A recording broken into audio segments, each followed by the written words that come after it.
Snake. Do you remember Amanda? Yeah, I do. Their revolution was a success. Somoza resigned, and Nicaragua has a new government. Amanda's really working hard for her country to be reborn. Good for them. She says she wishes Chico could be there.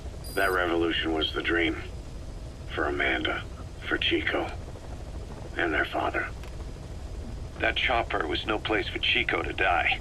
I'd like to at least think history will remember his part in the revolution. When you pick up a gun, there's always a chance you'll die for nothing. He knew that as well as the rest.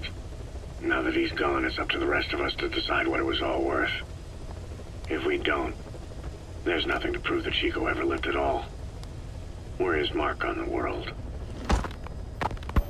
Amanda told us that Strangelove contacted her after the revolutionaries came to power in Nicaragua. Strangelove, the AI researcher from Mother Base? I remember her. We'd lost touch with her, till Amanda heard from her out of the blue. She told Amanda she wanted to salvage Peace Walker's drive parts, or something from the bottom of Lake Nicaragua. Amanda passed the request on to her friends in the new administration. She's a national hero now, after all. So Strangelove got a Soviet military aircraft to transport something to somewhere. But apparently the cargo wasn't big enough to have been Peace Walker itself. So what was it? Who knows? We recovered Peace Walker's nuclear warhead ourselves 9 years ago. What could Strangelove have been after? Amanda said she didn't mention what her reason was or where she was headed.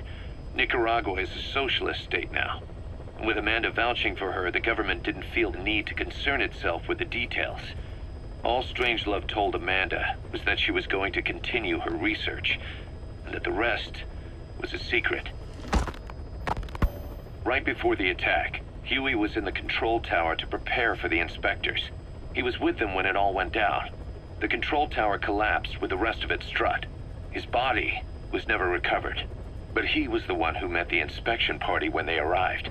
And he was the one who showed the nuclear inspectors to the tower. You remember the way it went. First he recommends we agree to the inspection. Then he gives them the okay without our permission.